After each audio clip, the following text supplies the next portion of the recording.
destiny still arrives.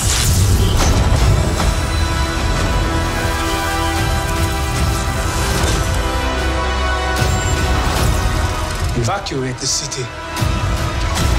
Engage all defenses. And get this man a shield.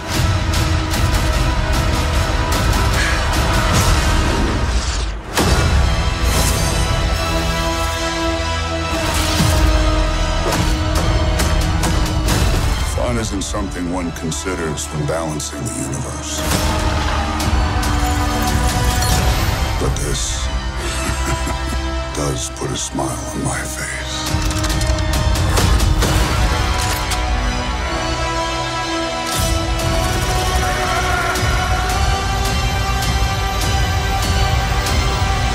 I love the Infinity Stones as much as any comic book fan. You know, it's just Wakanda kind of has this, already has this thing, which is vibranium. For us, that was special enough. So to throw in something like another special thing didn't feel right. You know, it felt like you know, we should stick with our one kind of MacGuffin.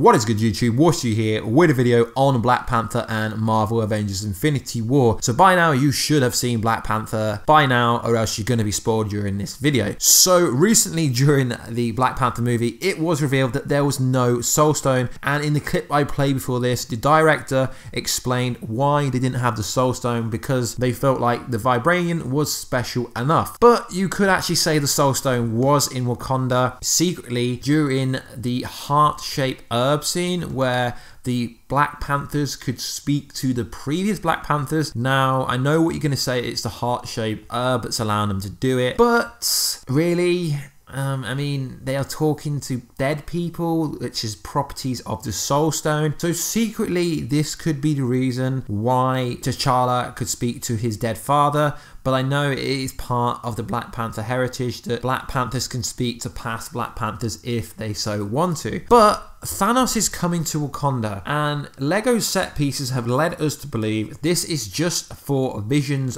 Mind Stone that Shuri, T'Challa's little sister, is going to take it out of his head. But are they coasting us into thinking that Thanos and the Black Order are actually coming to Wakanda just for the Mind Stone? Or is the Soul Stone secretly buried somewhere in Wakanda that only a few high officials within the Wakanda government actually know about? Because this would make a lot of sense how everyone thought the Soul Stone was going to turn up there, because this was the last movie before Avengers 3 and 4, because that would make the most sense. Obviously, we've spoken before about it being in Heimdall's eye. I mean, that is still pretty solid theory, because if you've seen Thor 3, Thor did manage to communicate him without being anywhere near him, but most likely I don't think it's going to be that reason, because Heimdall could see across the 9 realms for so many years, so I don't think the fact that he wasn't actually in Asgard would change that, due to how all the whole quantum realm and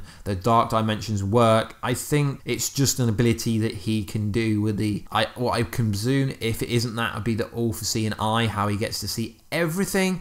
But it's just a bit strange how he could talk to Thor and he could physically kind of be with Thor without actually Thor or him being there in some kind of capacity. So I think the strongest theory is actually that the Soul Stone is inside Wakanda, but T'Challa doesn't maybe know about it. Some high up Wakandan government people may know about it.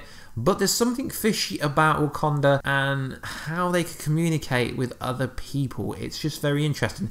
Another concept is that Thanos isn't actually going to get all the Infinity Stones in Avengers 3, and that Captain Marvel is going to bring the Soul Stone. Now, her movie that's going to come out before Avengers 4, I believe, is set in the 90s, so she being absolutely OP and probably is the only person that could stand any chance of giving Thanos a bashing. It would make sense if she was going to come with the infamous Soul Stone. But if this is the case, how is Thanos going to get the Soul Stone off her, guys? So let me know, guys, where do you think the Soul Stone is? Is it in Wakanda still, hidden? Has Captain Marvel got it? Or is it in Heimdall's eye? Or is it somewhere else? So recently Black Panther was released, and there's been a lot of deleted scenes, which is interesting. So the director recently said that the original villain was supposed to be Craven, Kraven the Hunter, but basically because he's a Spider-Man based villain, they didn't get permission to use him. And what's interesting is Marvel have avoided the LGB, the gay and lesbian scenes again,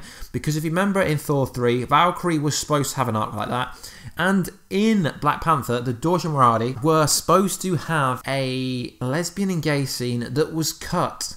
And for some reason, Marvel seemed to brush it under the rug.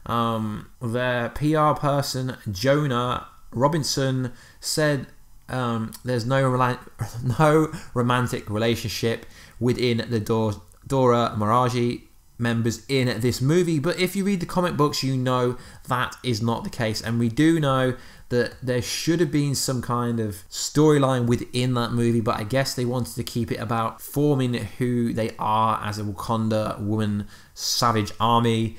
But it will be quite interesting to explore that in a later movie. But for some reason, they seem to be avoiding these kind of scenes in their movies. I don't know why. There has been a bit of an outroar. People on the internet are kind of annoyed that they didn't include that. I don't really understand how. There's like a hashtag saying, let AO have a girlfriend. This is the chance to see openly gay black women in superhero film, yet it was erased. So yeah, that was kind of, they did have an opportunity to bring that out in the first black hero super movie. Now I know what you're going to say, Blade, but Blade was a vampire. So in my opinion, Black Panther was the first black superhero movie. And a lot of the scenes that were cut tend to be the Dora scenes, which kind of make no sense to me. Anyway, guys, let me know in the comment box down below what you think. Where is the Soul Stone? Are you annoyed that they cut Kraven the Hunter out, but realistically they couldn't have actually added him in? And also, did you like the fact that the ending kind of gave us a set piece for Bucky?